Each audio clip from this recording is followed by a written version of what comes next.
Metal Mike coming at you. Just thought I had to give you one more video today, one more rant. I wanted to touch on some things that some people had mentioned to me on there. Basically, I got a question asking about eBay and how do I make that work. Well, here's my system, which a lot of you are probably not going to agree with very much.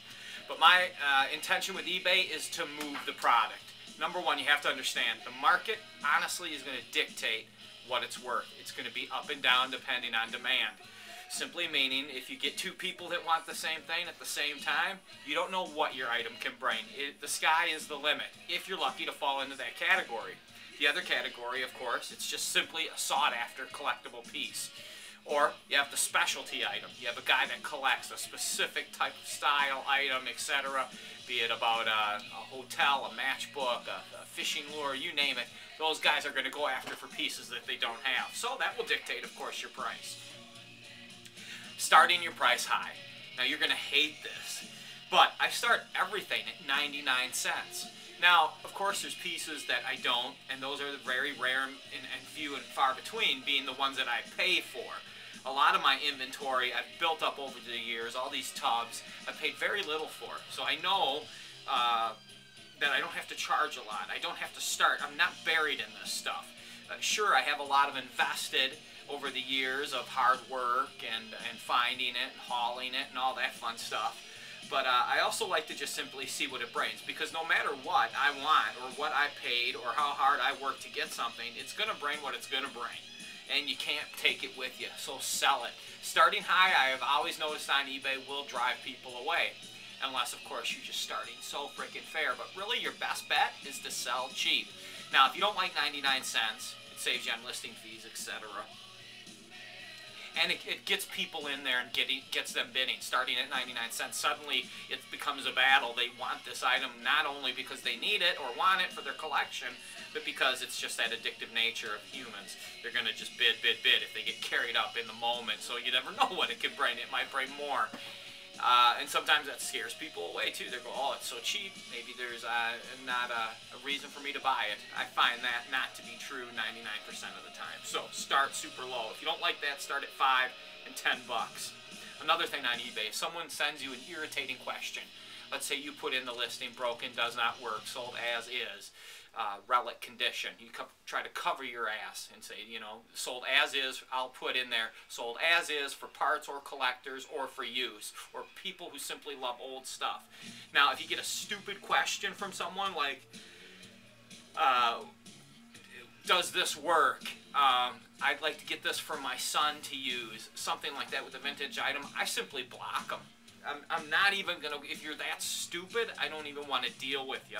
If you can't read, and what you're still going to get the people that don't read, you'll put in a listing, let's say, I will ship this flat rate priority mail to make sure it gets there with a confirmation number. I can fit it in the box. This is the way you're going to get it. They'll buy the item and go, no, I want you to send it standard. No, sorry, you agreed to it. You also have to put in there that those are the terms of your sales.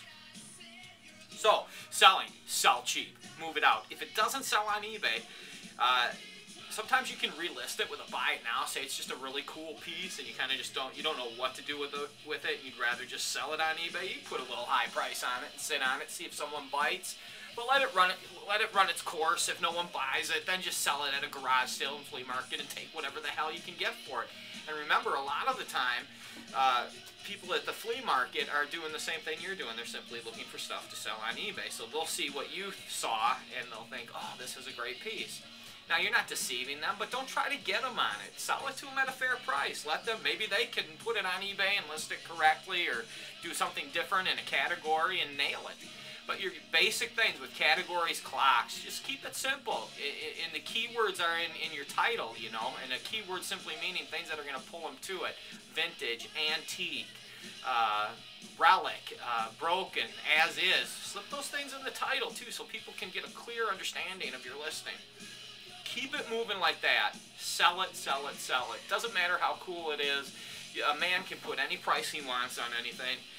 Getting it, it's always best. Whatever you can get in the hand is what it's worth, and that's the route you want to go. Just move it, man. I'm telling you, I am just drowning in inventory. I've worked my butt off over the last 15 years to get to where I am and to have this inventory, but it's wild. because the human nature is to continue out there and hunt.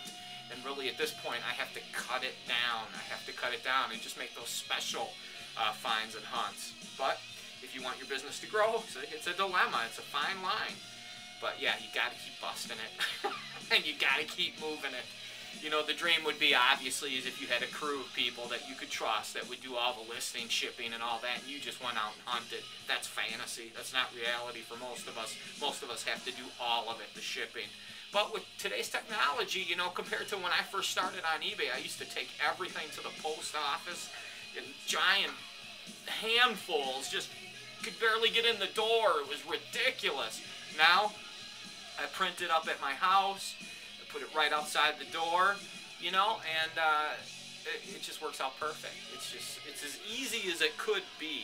So don't turn your nose up at it if you don't sell on eBay. Get in there. That's really the best place to sell, honestly. Yeah, they take a percentage.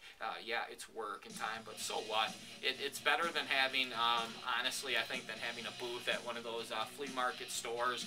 Those days are gone. Those are fun for maybe moving the stuff out, though, that you don't sell on eBay. That's why flea markets, garage sales, if you have like here in Minnesota, we have a lot of malls. So in the summer or in the wintertime, they'll have these flea markets at the mall where you can rent the table. I haven't done that in years, but I'm considering getting into that heavily just to rotate it. So that's it. Little advice, little rant, little rambling. I think that's what I'm known for, notorious for. Metal Mike, Buzzard, Junk, and Antiques. Remember, if you're local here in Minneapolis, Minnesota, you have a house full of stuff, be it a hoarder situation, you've inherited a family home, etc., you can always contact me. I'll be glad to go through it for you. I pay fair for things that have value, and I haul away junk and save you all that hard work and all that pressure. So if you need that house cleaned out, whether it be just one room, an attic, a basement, a garage, I can get that done for you, and there's always compensation. If you've got cool stuff, I'm going to be straight up with you. I'm going to tell you got cool stuff. I'm going to give you a hell of a deal on it. I'll damn near do it for free to get that good stuff. That's how much I want it. If you're throwing it into the dumpster anyway, what does it matter if someone can reuse it?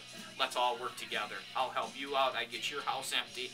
You help me out. I get my inventory. And remember, I'm not getting rich off this stuff. I sell things for $1, $2, $5, $10 at the flea market. Enough to put food on the table and keep hunting another day until, of course, I find that one treasure that I can then buy a building and several trucks. And boy, we could really get this system up and running with a good crew of guys. But that's what you got to keep working for. That's what I'm working for. Everyone out there, keep the passion, keep hunting, keep busting it, lay it all on the line, because when it's all said and done, this is the only time we got, so let's do it.